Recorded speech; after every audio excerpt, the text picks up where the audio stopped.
अस्सलामुअलैकुम। Welcome back to my channel code and cross the border study in Italy की series में आज हम देखेंगे कि हम किस तरह से यूनिवर्सिटी ऑफ बरगामो में अप्लाई कर सकते हैं।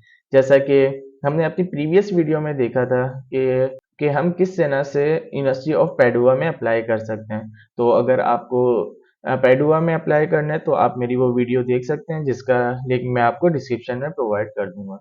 तो आइए आज का टॉपिक हम स्टार्ट करते हैं।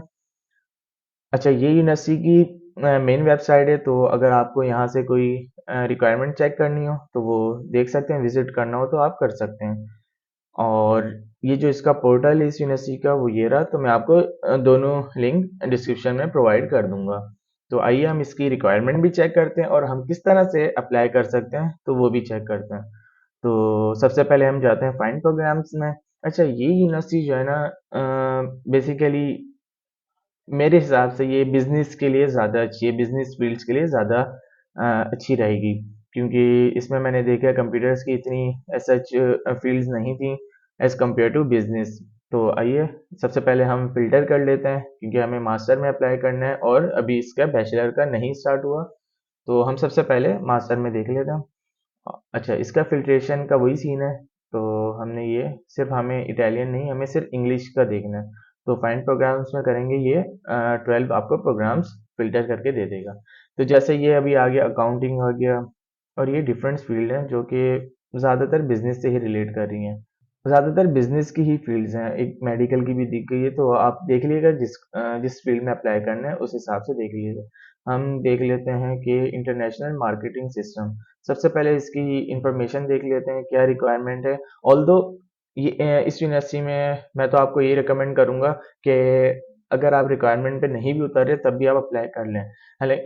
हालांकि इस यूनिवर्सिटी में इतनी सच रिक्वायरमेंट नहीं है, लाइक नो एडमिशन फीस है, नो आइल्स रिक्वायर्ड है। बस आपने जहाँ से बैचलर किए है वहाँ से आप इंग्लिश प्रोफिशिएंसी सर्टिफिकेट बनवा के भी अप्लाई कर सकते हैं।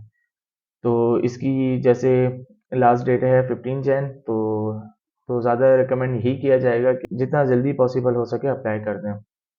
तो ये आ जाते हैं इसकी रिक्वायरमेंट पे। ये आ गई इसकी इनरोलमेंट फीस, जो जब आप वीज़ा फाइल कर रहे होंगे तब करवाना होता है, क्योंकि आप ये मेक श्योर करेंगे कि आपने ये फाइनलाइज कर दिया है यूनिवर्सिटी। अच्छा, उसके लिए आपको ट्रांसक्रिप्ट चाहिए, और इंग्लिश रिक्वायरमेंट जो है वो B2 लेवल। अगर आपने आइल्स करना है तो आइल्स 5.5 से 6.5 की रेंज में होना चाहिए आपका। अच्छा, बाकी टॉफिल ये वो है वो आप देख लेगा। और अगर आपके पास कोई भी नहीं है इंटरनेशनल सर्टिफिकेट, तो मीडियम ऑफ इंस्ट्रक्शन मीन्स ये वही है, इंग्लिश प्रोफिशिएंसी सर्टिफिकेट। अच्छा, इसकी जो है एडमिशन कॉल्स डिफरेंट मंथ्स में स्टार्ट होती है। जो फर्स्ट कॉल है वो अभी स्टार्ट हो चुकी है, फिर सेकंड कॉल 2 जैन से स्टार्ट हो जाएगी, तो ये डिफरेंट्स हैं। तो हम सबसे पहले इधर देख लेते हैं, अप्लाई नाउ करते हैं, तो ये साइन इन हो जाएगा। फिर अब ये हमसे साइन इन या साइन अप मांगेगा। अगर आपके पहले अप्लाई किया हुआ है तो साइन अप कर लें, साइन इन कर लें, वरना साइन अप। हम जैसे साइन अप वाला सीन ही देखेंगे। तो सबसे आसान यही है कि आप डायरेक्ट गूगल से साइन अप या साइन इन कर लें। तो ये मेरे से पूछेगा, अप्रूव कर दें, और ये आपको ले जाएगा आपकी मेन प्रोफाइल के पेज में। तो जैसा कि मोहम्मद सलमान, ये ईमेल सही है, नंबर नंबर ऑप्शनल है, आप दें या ना दें, तो आप दे देगा, मैं तो और उसके बाद एग्री करके कंटिन्यू कर दिया। अच्छा, अब हमने जैसा कि एक फील्ड में सेलेक्ट कर लिया था, वो शायद अनसेलेक्ट हो गया।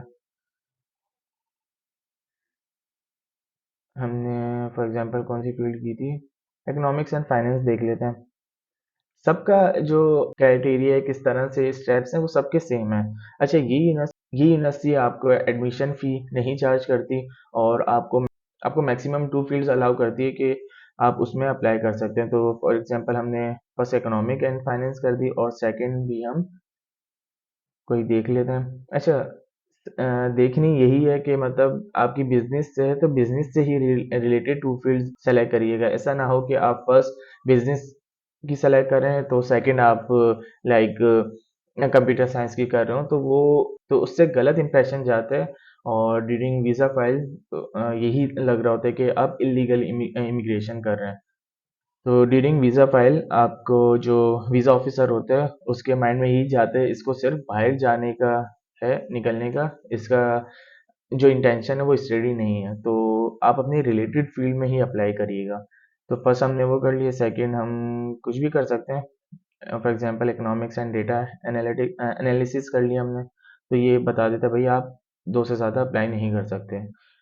तो इसी तरह हम फिर प्रोफाइल में जाएँगे। जैसा कि मैंने सारी फ़ील्ड्स प्रोफाइल के टाइप की सारी फ़ील्ड्स फिल कर ली हैं, आप इसी तरह खुद फिल कर लिएगा। ये मैंने रैंडम डाली है, तो आपकी जो भी हो एग्जैक्ट वही डालिएगा जो आपकी लाइक एनआईसी या पासपोर्ट पे हो। नाम हो गया और डेट ऑफ बर्थ और पासपोर्ट नंबर सब एग्जैक्ट सेम होनी चाहिए। तो ये इधर से देख लीजिएगा, ये मैंने पिक्चर भी अपलोड कर दी है रैंडम। अब ये कॉन्टैक्ट्स पे आएंगे, तो इस तरह से आपने यहाँ एड्रेस डाल दिया, अपना सिटी बता दिया, पोस्टल कोड, और ये मैंडेटरी नहीं है तो आप इसको छोड़ दिएगा। और इमरजेंसी कॉन्टैक्ट कुछ भी डाल दें। मतलब मैंने इसमें एक ब्रदर डाल दिया और ये डमी टैक्स डाल दिया, तो इसी तरह आप भी डाल दीजिएगा। फिर हम आ जाते हैं एजुकेशन सम फील्ड पर।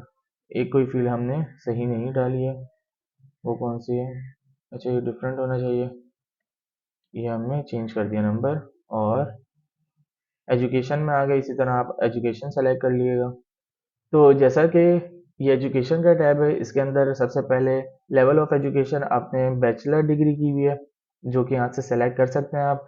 और यूनिवर्सिटी ऑफ कराची से मैंने, मतलब ये मैंने डमी डाला है, तो आपने फॉर एग्जांपल हम बिजनेस की फील्ड में अप्लाई कर रहे हैं, तो इसलिए मैंने बीबीए कर दिया। और डिग्री कौन सी है? बैचलर, बैचलर हो गया। अच्छा, आपका इशू डेट, मतलब डिग्री आपको कब आपकी डिग्री कंप्लीट हुई थी, वो इधर डाल दिएगा। और इशूड बाय किसने की थी? मैंने यूनिवर्सिटी ऑफ कराची डाल दिया। आप यहाँ से यूनिवर्सिटी का नेम भी कर सकते हैं और इसका नाम क्या है, एचईसी भी लिख सकते हैं। तो और ये आपकी डिग्री कब एक्सपेक्टेड है? अगर नहीं, मतलब किसी किसी की यूनिवर्सिटी कंप्लीट नहीं हुई होती तो वो एक्सपेक्टेड कर देते हैं।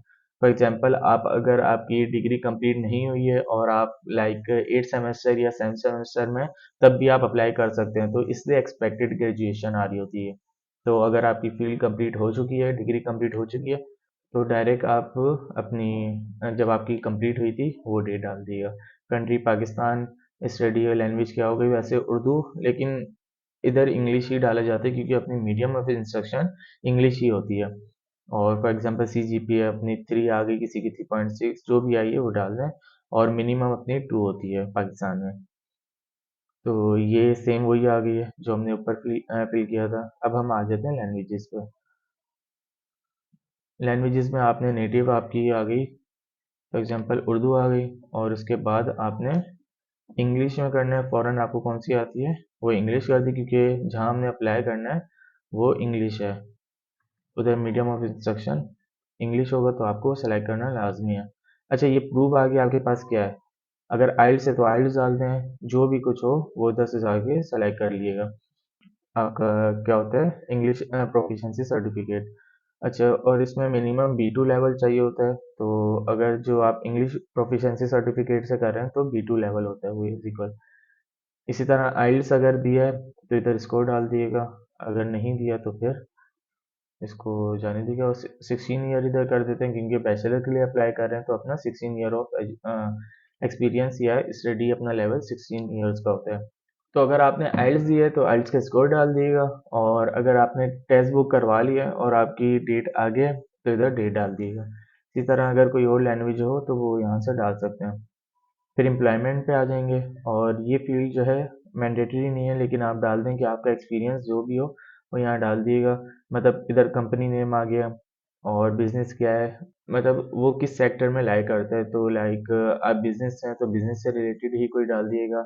आपकी वहाँ डेजिग्नेशन क्या है, कब से स्टार्ट किया और कब तक है, और वीकली आवर्स कितने आप वहाँ देते हैं। फॉर एग्जांपल मैं जहाँ जॉब करता वहाँ 9 आवर्स पर डे देने होते थे, 9 मल्टीप्लाई बाय 5 करके, 5 वर्किंग डेज होते थे, तो आप वो कैलकुलेट करके अपना डाल दिएगा। तो मैं इधर से डिलीट कर देता हूँ, क्योंकि ये आपको ओवरव्यू बता दी इधर क्या क्या डालना है, तो इसको फॉलो करते हुए आप फिल कर लीजिएगा ये सेक्शन। फिर हम एक्टिविटीज़ में आ जाते हैं। यहाँ आप कुछ भी डाल सकते हैं कि फॉर एग्जांपल इंटर्नशिप आप कर दिया या प्रोफेशनल जो भी हो, तो वो यहाँ पे डाल सकते हैं। इसी तरह रेजिडेंस वाले टैब में आ जाएंगे, और यहाँ पे अगर आप कहीं फॉरेन कंट्री में रहते हैं तो वहाँ पे ये सेक्शन उनके लिए है। तो आप छोड़ सकते हैं इसको। अच्छा, अब ये आ गया हमारा रेफरेंसेस वाला टैब। इसके अंदर आपको एटलीस्ट वन रेफरेंस चाहिए होता है, या तो आप यूनिवर्सिटी के टीचर से ले सकते हैं, या जहाँ आपने मतलब काम किया, फॉर एग्जांपल किसी कंपनी के अंदर आपने काम किया तो उधर आपका टीम लीड होगा, या कोई भी सुपरवाइज़र होगा, उससे आप रेफरेंस ये फिल करवा सकते हैं। उसका नाम लिख देंगे और ईमेल करेंगे तो उसके पास उसकी ईमेल डालेंगे, यहाँ क्या चले जाएगा, उसके पास ईमेल जाएगी और वहाँ से वो रेफरेंस अपना ऐड कर सकता है। तो ये एटलीस्ट वन होना चाहिए। उसके अलावा फिर आ जाता है मोटिवेशन लेटर वाला टैब। यहाँ पे आपको मिनिमम आपको 400 कैरेक्टर होने चाहिए और मैक्सिमम जो है 800 से ज़्यादा नहीं होने चाहिए। ये आप लाजमी चेक कर लीजिएगा। ये जो आप मोटिवेशन लेटर लिखेंगे उसमें ये पॉइंट्स लाजमी कवर होने चाहिए। और मोटिवेशन लेटर बहुत जो है मेन रोल प्ले करता है आपकी एप्लीकेशन को स्ट्रॉन्ग करने में। तो मोटिवेशन लेटर पे सही से कंसंट्रेट करके टाइम भी लगाइएगा और सही से लिखिएगा। ये बहुत इम्पोर्टेंट रोल प्ले करता है। तो ये जब हो जाए उसके बाद आप डॉक्यूमेंट्स अपलोडिंग पे आएंगे। इधर आपके अभी कोई डॉक्यूमेंट नहीं अपलोड हुआ, वो चेकलिस्ट से हो जाएगा। अदर वाला टैब इतना इम्पोर्टेंट नहीं होता, आप इसको छोड़ सकते हैं, या अगर कुछ हो आपका एडिशनल इंफॉर्मेशन देना वो दे दिएगा। आप इधर इंटरनेट सर्च कर लें, और बाकी तो ऐसा इतनी नहीं है। इधर फिर हम आ जाते हैं चेकलिस्ट पे। सबसे पहले तो स्कॉलरशिप के लिए, हाँ, हमें स्कॉलरशिप के लिए तो लाजमी अप्लाई करना है। फिर आ जाती है सीवी। सीवी अपलोड कर दिएगा, यहाँ पे अपलोड करेंगे, उसके बाद आई हैव अपलोडेड माई सीवी पे टैप कर दिएगा। पासपोर्ट हो गया, आईडी हो गया, और ये डॉक्यूमेंटेशन हो गई है, और इसको बस आप जस्ट ये कर दिएगा। मतलब इसके अंदर यही होता है कि आपने फिल सही किया है या नहीं किया, वो है सिर्फ। और इसके बाद proof of English language proficiency है, वो आपकी इंग्लिश है जो भी है वो डाल दिएगा। जैसे इसके अंदर आइल्स अपलोड, अगर आइल्स है तो आइल्स डाल के वो अपलोड करके इधर I have attach my proof of English level कर दिएगा। फिर ये वाला टैब आ जाता है, इसके अंदर आपने मतलब आप इधर अपनी ट्रांसक्रिप्ट भी डाल दें, क्योंकि उसके अंदर ट्रांसक्रिप्ट के अंदर आपके सारे कोर्स मेंशन होते हैं, और इधर भी ट्रांसक्रिप्ट आ जाएगी, और इसके अंदर भी इसी ने ट्रांसक्रिप्ट डाल देंगे, उससे काम हो जाता है। फिर उसके बाद आप इस पे चेक कर दिएगा I have uploaded required documents, तो वो हो जाएगा। जैसा कि मैंने सारे रिक्वायर्ड डॉक्यूमेंट्स अपलोड कर दिए हैं, जब आप अपलोड कर देंगे तो ये इस तरह का टिक आ जाएगा। और आपको सीवी जो है रिकमेंड यही करूँगा कि यूरोपास टेम्पलेट पे बनाइएगा। और इंग्लिश का थोड़ा सा बता दूं कि इंग्लिश में अगर आपके पास आइल्स नहीं है तो इधर अपलोड करके आप क्या अटैच कर सकते हैं, I have attach my medium of instruction, तो वो सेलेक्ट कर लीजिएगा। तो इस तरह से सब कुछ हो जाएगी। आप जो भी रिक्वायर्ड फील्ड्स होंगी, डॉक्यूमेंट्स होंगे, आप अपलोड करने के बाद प्रायोरिटीज़ में जाएंगे, एक दफ़ा चेक कर लीजिएगा कि आपको फॉर एग्जांपल आपने दो फील्ड्स चूज़ कर ली हैं और दोनों में आप एलिजिबल हैं, तो आपने जो फर्स्ट प्रायोरिटी पे रखी होगी आपको उस पर एडमिशन दिया जाएगा। तो वो आप चेक कर लीजिएगा, आप ज़्यादा इंटरेस्टेड किस में है। फॉर एग्जांपल आप डेटा एनालिसिस में हैं, तो इसको टॉप पे रख लीजिएगा, ताकि जब आप अगर दोनों में एलिजिबल हो तो आपको डेटा एनालिसिस में जो फर्स्ट पे रखेंगे उसमें एडमिशन दिया जाएगा। ये सब कुछ करने के बाद आप क्लिक करेंगे सबमिट पे, तो आपकी जो एप्लीकेशन है वो सबमिट हो जाएगी। तो ये था हमारा यूनिवर्सिटी ऑफ बरगामो में किस तरह अप्लाई कर सकते हैं, वो सब कुछ हमने देख लिया है। तो अगर आपको इसके अलावा कोई भी क्वेश्चन हो, किसी भी किस्म की डिफ़िकल्टीज फेस आ रही हो, तो आप कमेंट सेक्शन में मैसेज कर दीजिएगा, मैं आपको उसका रिस्पॉन्स दे दूंगा। तो इसी के साथ हम अपनी वीडियो एंड करते हैं, फिर मिलते हैं इंशाल्लाह अपनी नेक्स्ट वीडियो में। Thank you.